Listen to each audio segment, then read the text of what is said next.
por la hospitalidad de todos aquí, ha sido maravilloso. Vamos a hablar ahorita sobre opciones de tratamiento en agujero macular gigante. ¿Por qué la importancia de esto? Porque el agujero macular gigante generalmente es el típico paciente que cuando llega al consultorio y lo ven, todo el mundo lo desahucia, ¿no? Le dice, no, pues no, ya no hay nada que hacerte.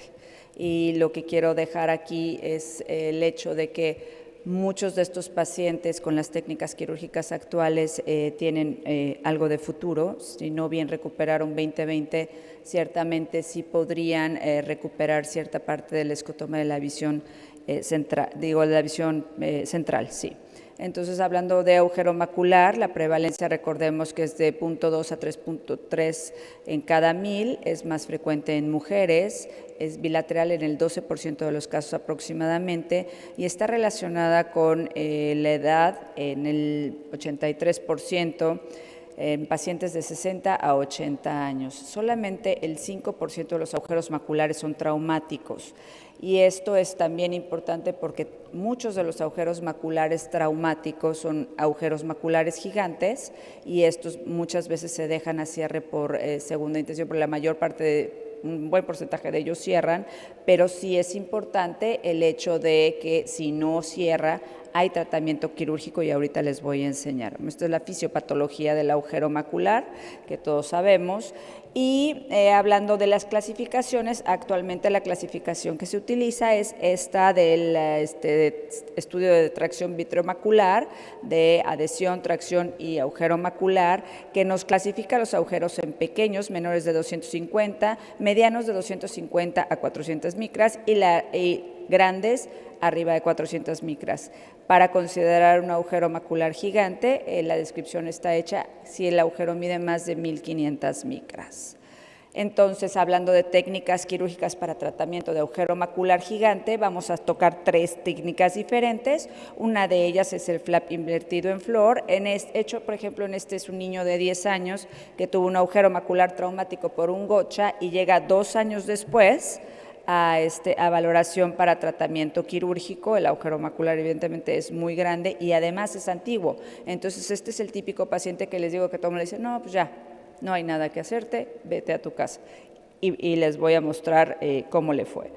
Entonces, este es un paciente que evidentemente tiene una fractura coroidea, también como estamos viendo aquí, se hace el DBP en los niños es difícil, a veces está súper adherida, la hialoides. Aquí, por ejemplo, tratábamos de hacer como un flap, pero se rompió el flap nasal, y entonces también tenía una fibrosis alrededor del agujero por ser un agujero traumático. Entonces lo que decidimos hacer es múltiples flaps invertidos en una especie de flor, como de pétalos. Entonces lo que vamos a hacer es generar hacer todos estos flaps o tratar de hacer todos estos flaps para poder cubrir bien el agujero.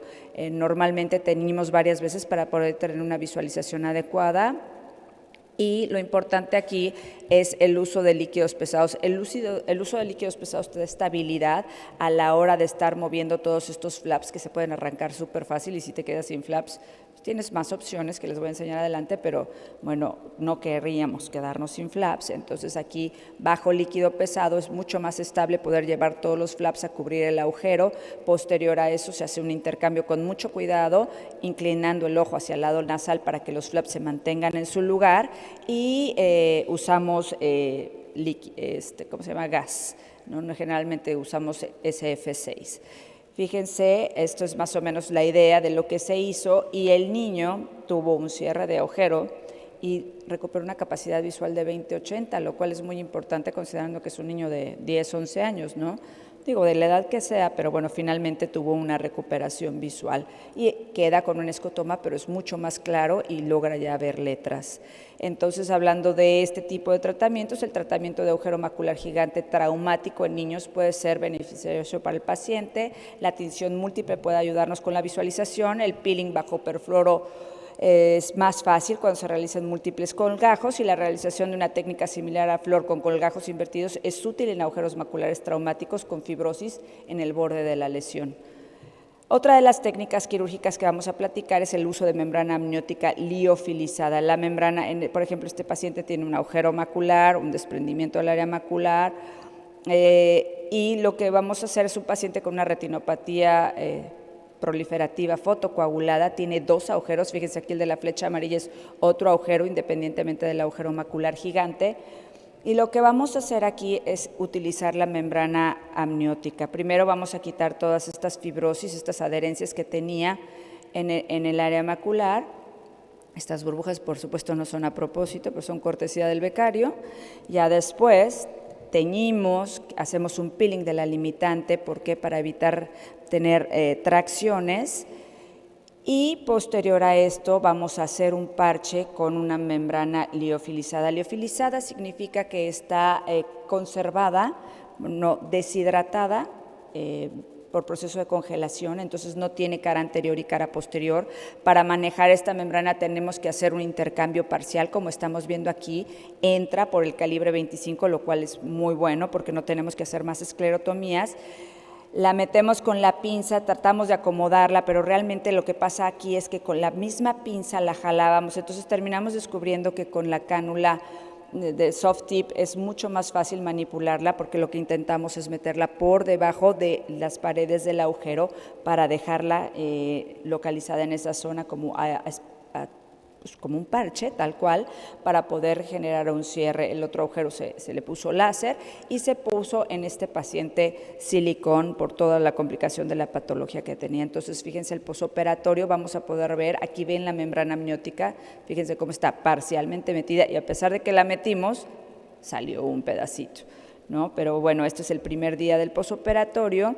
Y en el día 45 podemos ver cómo está, este tipo de cosas son más bien como andamiajes para tratar de que los axones como que proliferen y ayuden al cierre de la lesión. El paciente recupera un 20/400 y bueno, tuvo un buen resultado. La membrana amniótica liofilizada se puede insertar a través de cánulas 25G, dura mucho más que la criopreservada, es más fácil de manipular. Se recomiendan pinzas MaxGrip o dentadas para meterla a la cavidad vítrea. Hay que hacer un intercambio parcial y el despliegue de la membrana mediante cánula de punta blanda es mucho más sencillo.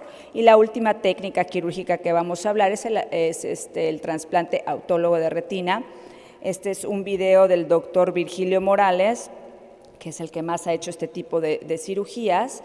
Entonces, aquí la verdad es que este tipo de procedimientos generalmente se hacen en agujeros que son refractarios a tratamiento, que no cerraron o realmente muy, muy grandes. Lo que vamos a hacer es desprender en el ecuador un pedazo de retina, una parte de la retina, vamos a poner con láser, vamos a marcar, se hace un desprendimiento con la cánula de 40, inyectando solución salina balanceada para generar este desprendimiento de retina muy localizado. Después bajo líquidos pesados, esto de levantarlo y bajarlo ya vimos que no es la mejor opción es dejarlo donde está e irlo arrastrando con la cánula fina bajo el líquido pesado. Esa es la mejor manera de hacer este tipo de procedimientos para que no se te voltee el trasplante ni mucho menos. Fíjense cómo se jala hacia la zona en donde tiene que estar, posteriormente se sella la zona de la retinectomía que se hizo y se hace un intercambio muy cuidadoso porque te puedes traer, evidentemente te puedes traer en la aspiración el pedazo de retina, ¿no? Entonces se hace el trasplante y hay quien lo deja con silicón, hay quien lo deja con gas e inclusive, en líquidos pesados. Fíjense cómo va evolucionando, tiene un muy buen cierre y una recuperación visual adecuada. Este tipo de procedimientos son casos muy específicos que no se hacen del día a día. Evidentemente, el procedimiento que más se utiliza es el flap de membrana limitante invertido y ese es el que tiene un cierre muy bueno. Pero bueno, claro está, siempre existen múltiples opciones terapéuticas que nos ofrecen la posibilidad de brindar a nuestro paciente recuperación tanto anatómica como funcional en agujeros maculares gigantes y vale la pena hacer una valoración adecuada y no mandarlos al cajón siempre los agujeros maculares porque sí tienen posibilidades de cierre. Gracias.